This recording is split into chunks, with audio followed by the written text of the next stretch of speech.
Bonjour à tous, on commence ce tour de la presse sportive par les suites du PSG-OM d'il y a 10 jours qui continue de laisser des traces. Hier, Ángel Di María a été convoqué devant la commission de discipline afin de s'expliquer après son crachat en direction du défenseur central de Marseille, Álvaro González. Et pour ce mauvais geste, l'Argentin a été sanctionné de 4 matchs de suspension. 4 matchs seulement, écrit le Parisien ce matin, qui se rend bien compte que le joueur du PSG l'a échappé belle. La sanction requise dans ce genre de cas est normalement de minimum 6 matchs. La semaine prochaine, ce sera au tour de Neymar et Álvaro González d'être convoqués par la commission. Mais là, les faits sont encore plus graves. Les deux hommes sont accusés d'insultes racistes et homophobes pour le Brésilien. Si cela venait à être prouvé, les sanctions pourraient être plus lourdes. Place au terrain maintenant, où ça jouait en Angleterre hier soir. Chelsea notamment accueillait Barnsley lors du 3e tour de la Carabao Cup. Et les Blues n'ont pas fait de détails, victoire 6-0. Un homme s'est mis en évidence, c'est Kai Havertz, la pépite allemande achetée au Bayer Leverkusen cet été. Ce dernier a inscrit un triplé, ouvrant son compteur but avec le club londonien et s'affichant en une de plusieurs journaux anglais ce matin. Le Daily Telegraph par exemple, le Guardian aussi est sous le charme de l'électrique Kai Havertz qui a qualifié Chelsea. On retrouve aussi l'allemand en une du Times ou encore du Daily Mirror qui revient plus généralement sur les cartons réalisés par les clubs de Premier League hier soir. Chelsea en a donc passé 6, Everton l'a emporté 5-2 contre Fleetwood alors que Newcastle en a collé 7 à la malheureuse équipe de Morecambe. Hier soir également, c'est enfin tombé, Luis Suárez n'est plus un joueur du FC Barcelone. Le club catalan a annoncé hier sur les réseaux sociaux qu'un accord avait été trouvé avec l'Atlético de Madrid pour le transfert de son attaquant. Ce dernier est envoyé à Madrid contre 6 millions d'euros. Ce matin, la presse catalane lui rend hommage et lui dit adieu, comme ici Mundo Deportivo.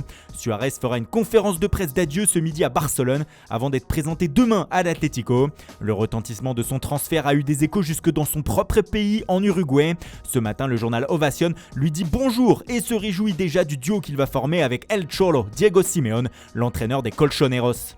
Mais même si Suárez s'est enfin trouvé un club, son transfert avorté avec la Juventus continue de laisser des traces.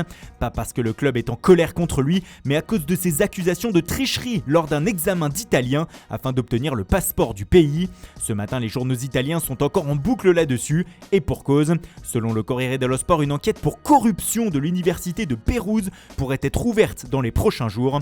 Le média écrit que l'on passe d'une affaire au chaos pour Suárez.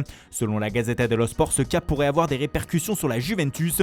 En effet, des écoutes téléphoniques mettraient en accusation le directeur sportif de la vieille dame, Fabio Paratici. A-t-il forcé l'université de Pérouse à donner cet examen à Suárez ? Toute la lumière devra être faite là-dessus.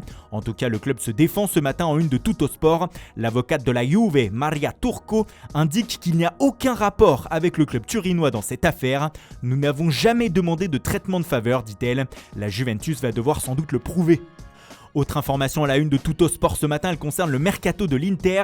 Selon le média, le coach des Lombards, Antonio Conte, ne lâche toujours pas ses dirigeants d'une semelle pour faire venir N'Golo Kanté. Il serait même insatiable sur ce cas selon le quotidien. Il veut le champion du monde français et semble prêt à tout pour l'obtenir. Selon le Quotidiano Sportivo, les interistes seraient même prêts à mettre leur défenseur central Milian Skriniar dans la balance afin de faire craquer Chelsea.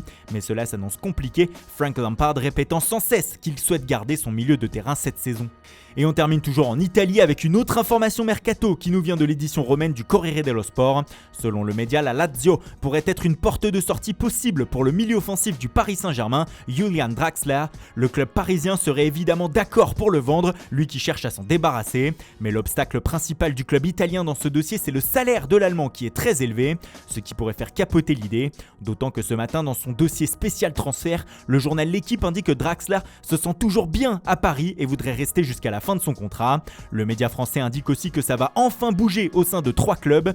Paris donc qui pourrait recruter Tiemoué Bakayoko au milieu de terrain, Lyon qui devrait acheter la jeune pépite Facundo Pellistri et pourrait tenter d'arracher Lucas Paqueta à l'AC Milan, tout en vendant Jeffrey Adélaïde qui veut partir au Stade Rennais. Bref, autant de dossiers chauds qui vous obligent à rester connectés sur Foot Mercato. Voilà, c'est tout pour ce matin, merci pour votre fidélité, bonne journée à tous et rendez-vous dès ce soir pour un nouveau journal du Mercato.